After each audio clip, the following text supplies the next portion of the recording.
Hello everyone, it's Tom from Lime Academy Autumn here, and today I'm going to be reading you a bedtime story. And the story I've chosen to read today is The Snail and the Whale by Julia Donaldson.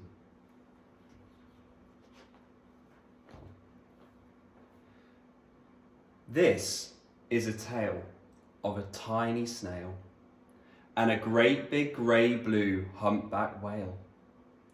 This is a rock as black as soot, and this is a snail with an itchy foot. The sea snail slithered all over the rock and gazed at the sea and the ships in the dock. And as she gazed, she sniffed and sighed. The sea is deep and the world is wide. How I long to sail, said the tiny snail. These are the other snails in the flock, who all stuck tight to the smooth black rock, and said to the snail with the itchy foot, "Be quiet, don't wriggle, sit still, stay put." But the tiny sea snail sighed and sniffed, then cried, "I've got it, I'll hitch a lift." And this is the trail of the tiny snail, a silvery trail that looped and curled and said, "Lift wanted around the world."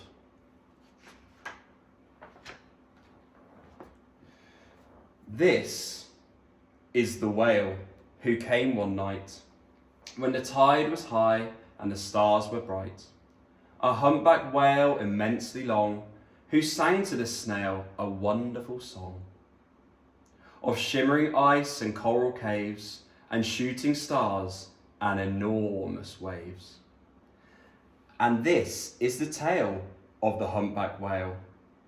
He held it out of the starlit sea and said to the snail, "Come sail with me."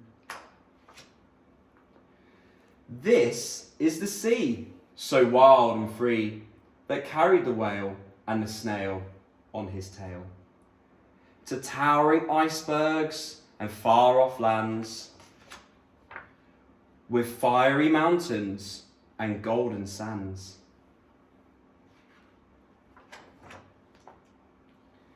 These are the waves that arched and crashed, that foamed and frolicked and sprayed and splashed the tiny snail on the tail of the whale. These are the caves beneath the waves, where stripy fish with feathery fins and sharks with hideous toothy grins swam round the whale and the snail on his tail. This is the sky, so vast and high, sometimes sunny and blue and warm, sometimes filled with a thunderstorm, with zigzag lightning flashing and frightening the tiny snail on the tail of the whale.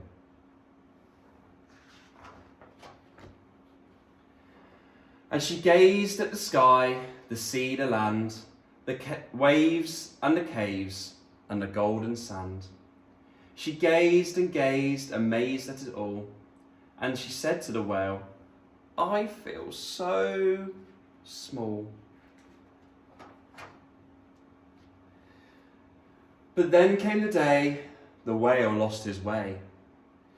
These are the speedboats running a race, zigging and zooming all over the place, upsetting the whale with their ear-splitting roar, making him swim too close to the shore.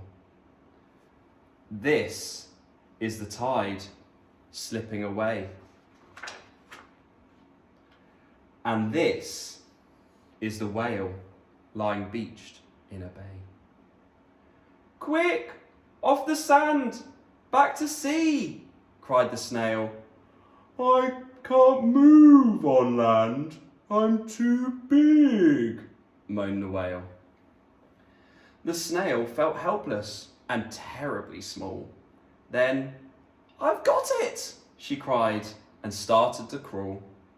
"I must not fail," said the tiny snail. This is the bell on the school in the bay, ringing the children in from their play. And this is the teacher holding her chalk, telling the class, sit straight, don't talk. And this is the board, as black as soot. And this is the snail with the itchy foot. A snail! A snail! The teacher turns pale. Look, say the children, it's leaving a trail. And this is the trail of the tiny snail, a silvery trail saying, save the whale. These are the children running from school, fetching the fireman and digging a pool, squirting and spraying to keep the whale cool. Oh, and this is the tide coming into the bay, and these are the villagers shouting, hooray! As the whale and the snail travel safely away. Whew. Back to the dock and the flock on the rock, who said, how time's flown and haven't you grown?